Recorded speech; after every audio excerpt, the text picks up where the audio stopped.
한 해 동안도 우리 새벽 제단 쌓느라고 여러분 수고 많으셨습니다. 우리 새벽기도 참 힘들고 그렇지만 돌아보면 새벽기도 없었다면 어떻게 살았을까 그런 생각이 들지 않습니까? 그죠? 기도하지 않고 어떻게 우리가 살았겠어요? 기도할 때마다 하나님께서 들어주시고 크고 은밀한 놀라운 역사를 주시고, 볼륨 조금만 올리세요. 그래서 늘 하나님 함께 하시고 인도하셨음을 또 고백하게 됩니다. 자, 오늘 본문에 등장하는 이제 부자 얘기가 나오는데요. 요즘 우리 사회 가장 부러움의 대상이 아마 부자일 것입니다. 부자는 성공한 사람이고, 또 요즘은 경제를 우선시하는 시대에는 참 부자는 존경받는 그런 위치에 있기도 합니다. 여러분이 아시는 것처럼 부자는 아무나 되는 거 아니잖아요. 그죠? 정말 남이 알지 못하는 숨은 노력이 있어야 되고, 그리고 경영의 지혜가 있어야 되고, 또 운도 기회도 따라야 된다, 그렇게 말하고 있는데, 오늘 본문에 등장하는 이 부자는 이스라엘이라고 하는 정말 자연 환경이 가장 열악한 이런 환경 가운데서 농사로 큰 부자가 된 사람입니다. 그에겐 적어도 세 가지 돋보이는 지혜가 있었는데, 밭에 소출이 풍성하였다고 하는 것 보면 경영의 지혜가 있었구나.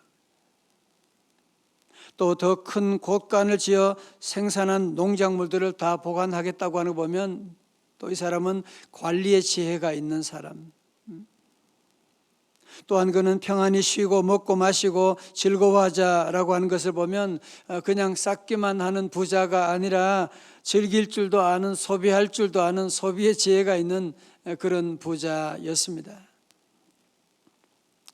여러분들, 오늘 그런데 우리 하나님께서는 그 부자를 보고 뭐라고 하느냐 하면 20절에 하나님이 이르시되 어리석은 자여, 어리석은 자라고 규정하고 있어요. 이스라엘은 어느 나라보다도 지혜를 귀하게 여기는, 어리석은 자라고 하는 것은 가장 큰 욕이라고도 할 수 있는데, 어리석은 자라고 가장 모욕적인 그런 말을 듣게 되었습니다. 아니, 겉으로 보면 분명히 성공한 사람인데 하나님은 왜 그를 어리석은 자라고 할까요? 왜 그럴까요? 그는 재물이 많아서 어리석은 자입니까? 큰 창고를 지어가지고 곳간을 지었기 때문에 그래서 어리석은 자입니까? 아닙니다. 왜 그는 어리석은 자라고 하는 얘기를 듣게 되느냐? 오늘 한 해를 우리가 마무리하면서 여러분 이 말씀 가운데 지혜를 얻고 또 새해를 우리가 함께 시작할 수 있기를 바랍니다. 첫 번째로 그는 자기 인생이 무엇인지를 몰랐습니다. 자기 인생이 뭔지를 몰라. 자기 인생이 자기 것인 줄로 착각하고 있는 거야. 자기 인생을 자기 마음대로 할 수 있는 줄로, 아니 심지어 자기 영혼도 자기가 마음대로 컨트롤하고 할 수 있는 줄로 그렇게 착각을 하고 19절에 그렇게 말하지요. 우리 같이 한번 읽어볼까요? 19절의 말씀, 12장 19절입니다. 시작. 또 내가 내 영혼에게 이르되 영혼아, 여러 해 쓸 물건을 많이 쌓아두었으니 평안히 먹고 쉬고 마시고 즐거워하자 하리라 하되. 이 사람은 돈이 많으니까 자기 영혼도 자기 마음대로 어떻게 할 수 있는 줄로 그렇게 생각하는, 내 영혼아, 우리 마음대로 먹고 마시고 즐거워하자. 여러분, 영혼이라고 하는 것은 우리의 육체가 영혼을 지배할 수 있는 게 아닙니다. 지난 토요일도 말씀드렸지만 영혼이 육체를 지배하는 거지. 오늘 새벽에도 우리 육체는 새벽기도 가는 거, 추운데 영하 10도 넘어 피곤한데, 그러나 영혼이 우리를 기도의 자리로, 우리 기도하는 가정으로 이렇게 깨워주신 것이지. 여러분, 그리고 영혼이 육체에서 떠나게 되면 그걸 뭐라 그래요? 죽었다 그러는 거예요. 아무리 건강한 사람도, 아무리 대단한 사람도, 아무리 재벌도 영혼이 떠나면 그것을 죽었다 그렇게 말하는 겁니다. 그런데 오늘 이 부자는 내 영혼아, 내 영혼아, 자기 영혼이 자기 것인 줄로 알고 큰 소리 치고 있는 이런 한심한 소리를 들으신 하나님께서 뭐라고 하느냐? 20절에 말씀합니다. 하나님 이르시되 어리석은 자여 오늘 밤에 내 영혼을 도로 찾으리니 그러면 네 준비한 것이 누구의 것이 되겠느냐 하였으니. 그렇죠. 영혼은 하나님의 것인데 하나님이 찾아가면 누가 거기에 대해서 안 됩니다. 안 갑니다. 나는 우리 아이들 또 봐줘야 되고 할 일이 많아서 한 1년만 좀 연기하겠습니다. 그럴 수 있는 사람이 누가 있습니까? 아무도 자기 영혼을 언제 가겠다 미루겠다 그럴 수 있는 것이 아니거든요. 19절의 말씀 가운데 이 부자는 뭐라고 합니까? 여러 해를 평안히 즐겁게 이렇게 제사장이 많으니까 여러 해 동안 평안히 즐겁게 놀고 즐기고 하나님께서 뭐라고 20절에 하나님께서 오늘 밤에 내 생명을 도로 찾아. 오늘 밤에. 그래서 오늘 말씀의 제목이 오늘 밤이에요. 오늘 밤. 성도들 다시 보세요. 우리 모두는 이 땅에 사는 사람들이 자기의 생명이 이 땅에 1000년 만년 살 것으로 착각하는 누구나 다 그러잖아요. 죽음을 생각하는 사람이 누가 있습니까? 그러나 우리가 꼭 기억하는 것은 뭐냐? 오늘 밤에도 하나님이 우리 영혼을 데려가실 수가 있다. 그것을 아는 게 지혜고요. 그것을 모르는 것이 어리석은 자입니다. 오늘 성도 여러분, 저와 여러분들은 우리 하나님 오늘 밤에 우리를 불러가시면 천국 가실 준비가 되셨습니까? 다시 아멘 부르시면, 주님 부르시면 아멘하고 우리는 돌아갈 수밖에 없는, 우리 주변에 수많은 죽음과 사고 소식을 우리가 늘 접하면서도 나는 아니라고 생각하는, 그러니까 함부로 사는 거잖아. 그러니까 소망도 없이 살아가는 거 아닙니까? 우리 인생은 하나님의 손에 달린 것이다. 우리 영혼은 하나님의 손에 있는 것이다. 이것을 모르면 어리석은 자가 되는 거예요. 이것을 우리가 알아야 지혜로운 자가 될 수가 있는 것이거든요. 두 번째로 이 부자는 이웃을 알지 못했습니다. 자기밖에 없어요. 아주 이기적인 삶을 살았습니다. 17절에 심중에 생각하여 이르되 내가 곡식 쌓아둘 곳이 없으니 어찌할까 하고, 그는 풍성한 소출에 대해서 하나님께 감사하는 생각이 없고 쌓아둘 곳이 없으니 어찌할꼬 도리어 걱정하고 있는, 재산이 이렇게 많아서 어떻게 은행에 어디 투자, 집도 아파트가 이렇게 많아가지고 어떡하지, 빌라가 이렇게 많아, 그것 때문에 많은 소유 때문에 도리어 걱정하고 있는 거 보세요. 그렇게 쌓아둘 것이 아니라 나누어 주면 되는 것인데 점점 더 쌓으려고만 생각하고 있는, 여러분 경제에도 순환 경제라고 하는 말이 있지 않습니까? 순환 경제라고 하는 말. 자꾸 축적하는 것, 물론 저축할 때는 저축해야 되지만 여러분이 가지고 있는 모든 것들 하나님의 선물이고 우리 혼자 다 먹고 마시라고 가지라고 주는 것이 아니라 다 나누라고, 모든 사람 이웃 섬기라고 하나님이 복을 주셨는데 그걸 끝까지 쌓아가지고 어떻게 하겠다는 거예요.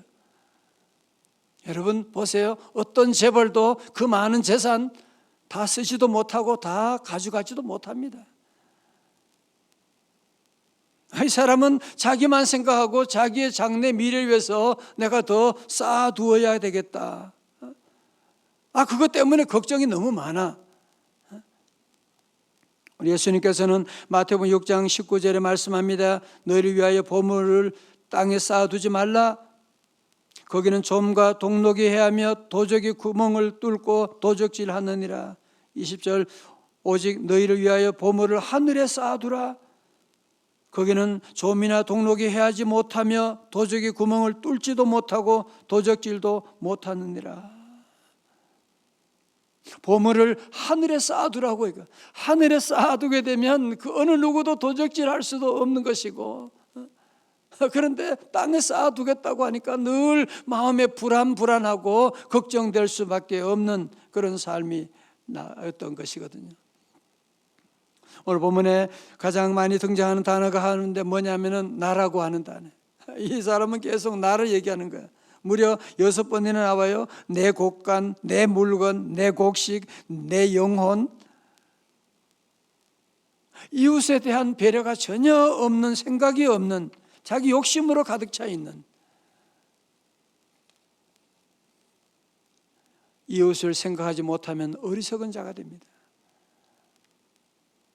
항상 우리 성도들은 하나님이 주신 이 귀한 복, 여러분 받은 것들 항상 건강이다. 그러면 다른 사람, 약한 사람이 얼마나 많은데, 재물이다. 여러분씩 가난한 이웃들이 지금 얼마나 많이 있는데,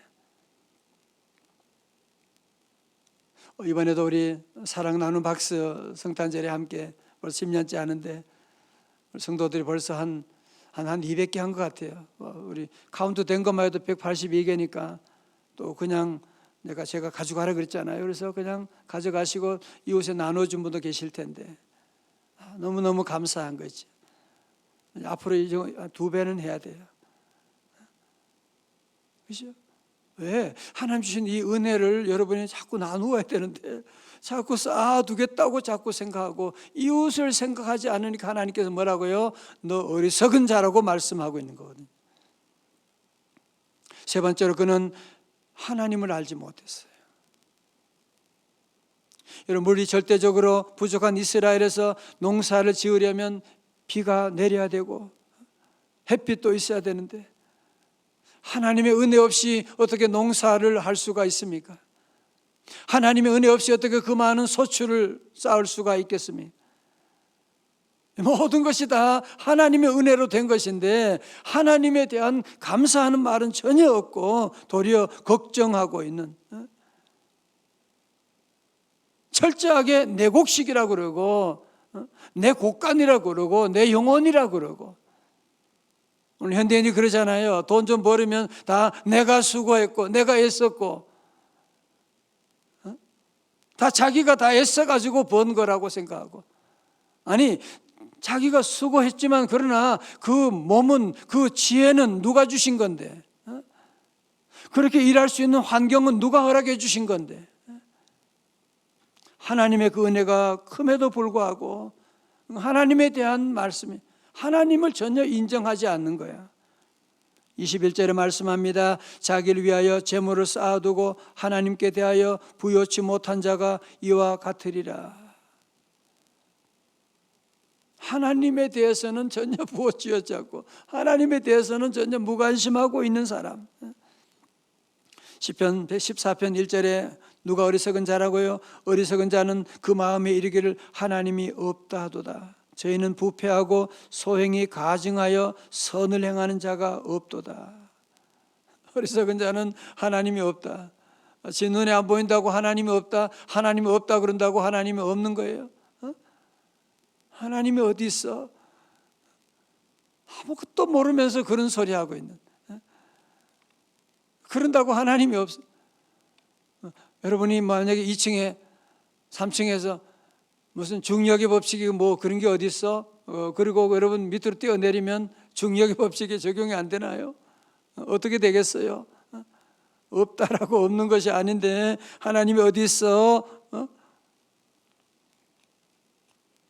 그런 사람이 어리석은 자가 되는 것이. 여러분, 물고기에도 먹이도 중요하지만 더 중요한 게 뭐예요? 물이 있으니까. 먹이 때문에 사는 게 아니거든요.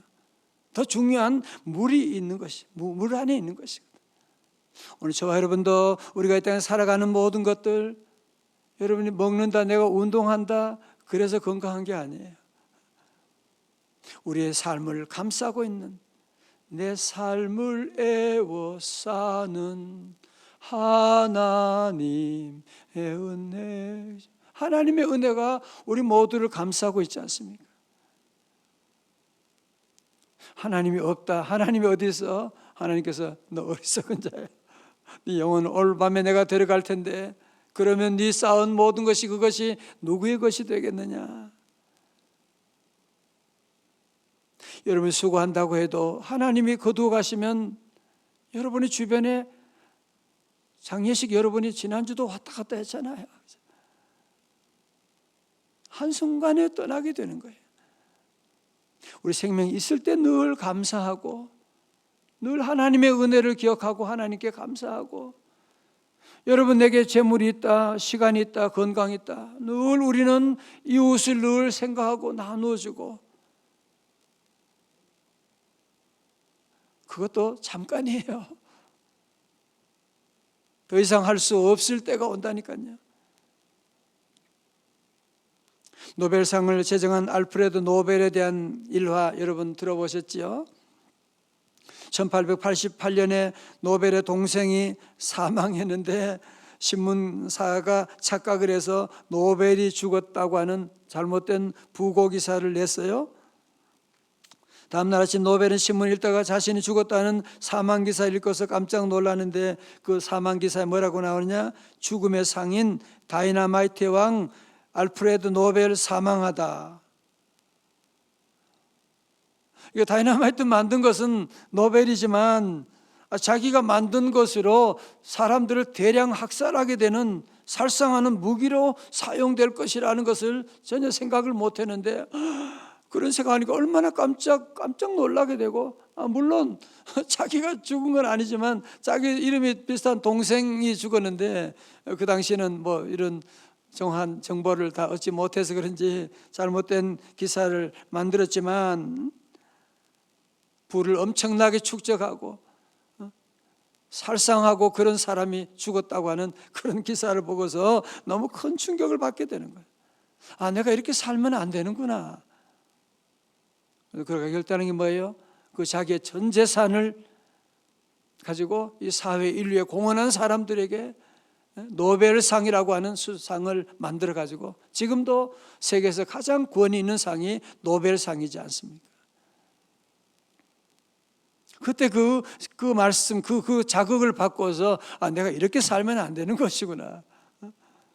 그러면서 새로운 삶을 시작하게 되었다고 하는 것을 우리가 다 알고 있습니다.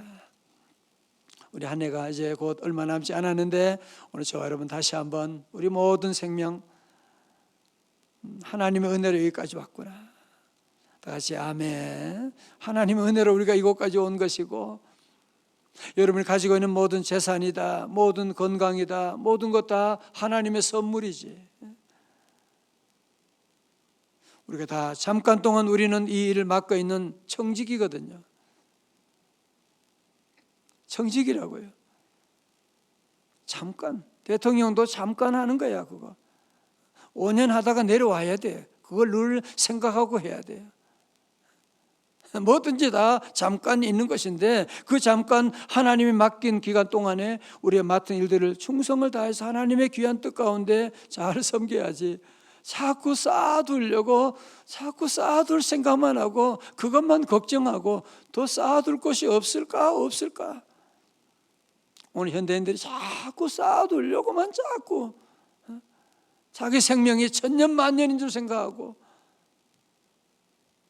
어저께는 무슨 20대 빌라 왕이 또 죽었다. 무슨 20대 빌라 왕이 뭐예요? 모르겠어요. 자꾸 쌓아두고 자꾸 그러려고 그러지 말아요. 자꾸 나누고 섬기고 하나님이 귀한 복을 주셨는데 우리 모두 다시 한번 우리 하나님의 은혜에 감사하고 다 같이 주여 감사합니다. 그리고 늘 우리의 삶은 늘 하나님의 은혜를 기억하고 하나님께 감사하고 늘 우리의 삶을 늘 섬기고 나누어주는 우리 귀한 삶을 살아가고 그러면 축복이 선순환이 되는 거예요. 그러면 선순환이 되고 나도 살고 이웃도 살고 모두가 살게 되는데 자꾸 쌓을 곳이 없나 자꾸 그것만 생각하고 그러니까 어떻게 해요? 나중에는 자기도 죽고 이웃도 다 죽게 되고 이런 비극이 오게 된 것이거든요. 우리 모든 성도들 주님과 함께 늘 섬기며 나누어지고 전도하고 기도하고 이 사명을 다하는 행복한 우리 성도들 다 되시기를 주님의 이름으로 축원합니다.